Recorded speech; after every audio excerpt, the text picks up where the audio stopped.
你好，我們繼續 Rust 全面學習課程。上一課我們裝好了環境，船跑通了猜數字遊戲。這一課把地基打牢，講變量與類型。Rust 的變量和別的語言長得像，脾氣卻完全不同，它默認不可變。而類型系統是 Rust 安全哲學的地基。今天先和它見第一面。先立一個觀念， Rust 的變量默認不可變。聲明的那一刻就要想清楚，這個值以後潰不潰變。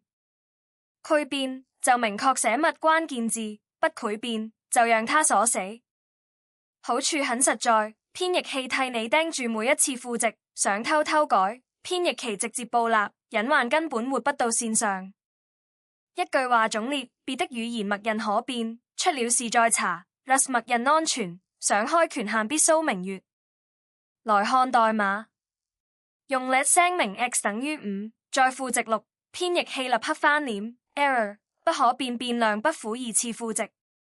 加一個密關鍵字就不一樣了，壞聲明成可變，隨便改，完全合法。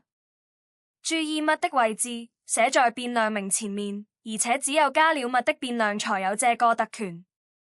建議現在暫停，趁手把密去掉編譯一次，趁眼看這個暴立，印象最深刻。遮蔽是 Rust 裡非常地道的寫法，用力再聲明一個同名變量，老變量就被夾住了。新變量不光值可以變，連類型都可以換。Spaces 先是字符串，遮蔽之後變成數字，同名不同密，完全合法。對比密，密只能改值，不能換類型，也不去重新開始一個變量。經驗法則，優先用遮蔽，只在真正需要原地修改，比如循環里累加的時候，才用密。認識兩個特殊角色。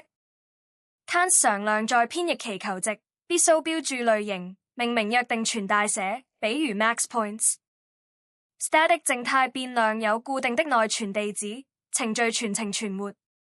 日常寫業務 Const 用得多， Static 現到認識就行。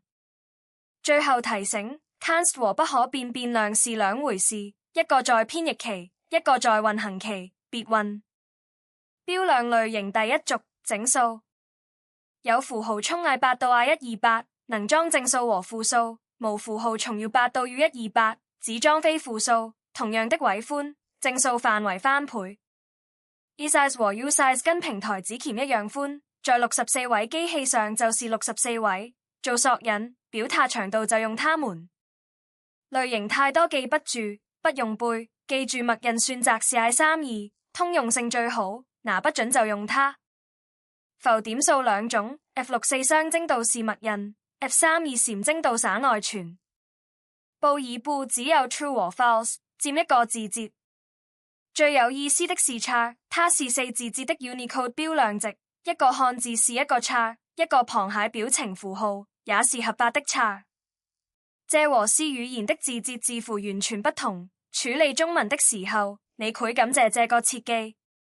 數字字面量有幾個好用的寫法，下劃線可以隨便加，100碼寫成這樣，一眼看出有幾個零。16進制用 0x 開頭，8進制 0o， 2進制 0b， 後面旋能掛類型後綴。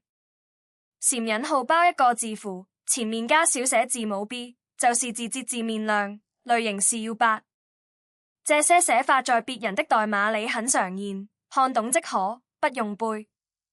複合類型第一種，元組，把幾個不同類型的值打包，長度固定，編譯期定死。創建用圓括號一列，類型按順序對應。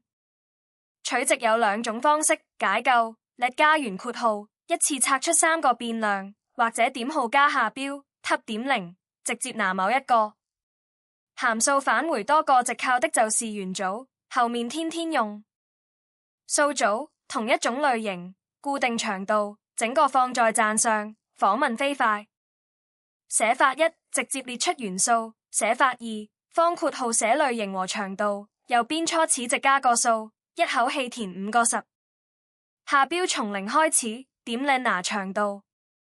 危險動作來了，長度是5，卻取下標10，運行期直接 panic，程序立刻終止。注意這個切記 ，Rust 寧可崩潰，也不讓你讀到越界的壯納存。崩潰可以調試，撞數據是災難。好消息 ，Rust 的類型推斷很聰明。整數默認推成 I32，浮點默認推成 F64，大部分時候不用寫類型，代碼像動態語言一樣清爽，但類型一個都未少。編譯器逐一檢查。必須標注的場合就3種，想用默認之外的類型，聲明 cans 常亮，編譯器提示推斷不出來。日常讀代碼的小技巧，類型看不全，看等號右邊，基本就能猜到。數值之間的轉換，最常用 as 關鍵字。整數轉浮點，安全，放心轉。但反過嚟要小心兩件事。第一，浮點轉整數，小數部分直接丟4.7變4，不做4捨5入。第二，大轉小，300的要16轉成要8，結果是44，高位直接截斷，不報納也不警告，數字悄悄就錯了。所以 as 的哲學是快，但後果自負，縮小轉換之前，先想清楚範圍。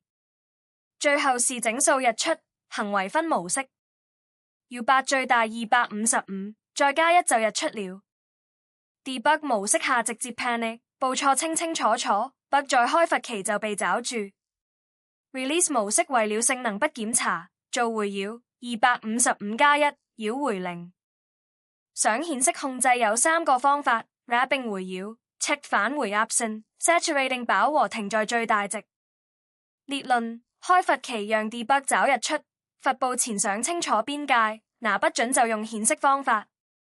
小列今天5件事：變量默認不可變，密匙特權，遮蔽能換類型，優先用，標量4兄弟家園組數組，類型心理有地圖，cans 編譯器 ，static 全程存活。as 轉換小心截斷，日出 debug 找 release 繞。